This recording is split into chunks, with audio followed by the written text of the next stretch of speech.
June 19, Bitcoin, June 19, 2025. Market update, ano nga bang nangyari? So, Bitcoin, kung makikita nyo, nag-reform siya dito sa symmetrical triangle. Tumaas, bumaba, andito ulit sa support. So, kung nag-long position kayo, okay lang din yan. As of now, consolidating sa part na to. And, ano nga bang in-expect natin? Kung titignan natin sa MACD, dito sa baba, ito, malapit na siyang mag-cross sa 4 hours time frame. RSI, nag-cross na siya.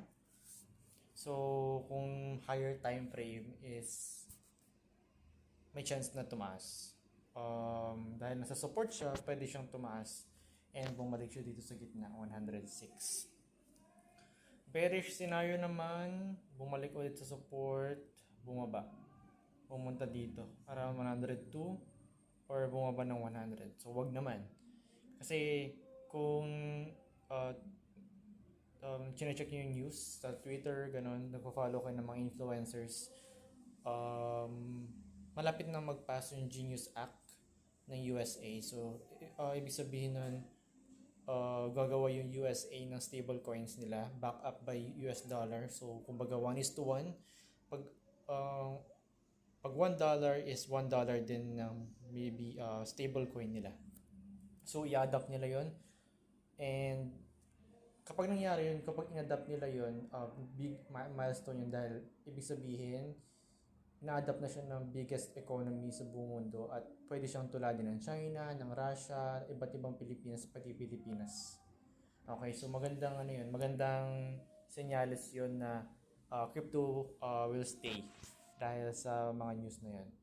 Next one naman is Ethereum, same, konso lang, wala masyadong ganap. Kahit nung FOMC meeting kahapon at di naman change yung rates. Sa susunod daw na FOMC meeting, may chance, mas malaki yung chance to cut rates. And yun, nag-expect ang lahat. Kung mangyari yun, good news. Genius Act, good news. ETF inflows, good news.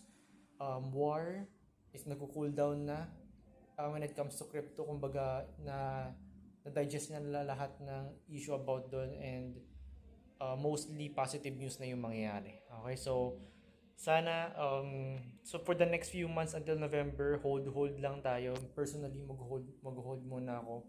And before matapos yung November 2025, most likely bibenta ko na rin. So yun lang guys, bantay-bantay lang tayo. Update ko kayo bukas sa market structure and iba pang news. Okay? Bukas ulit. Peace out.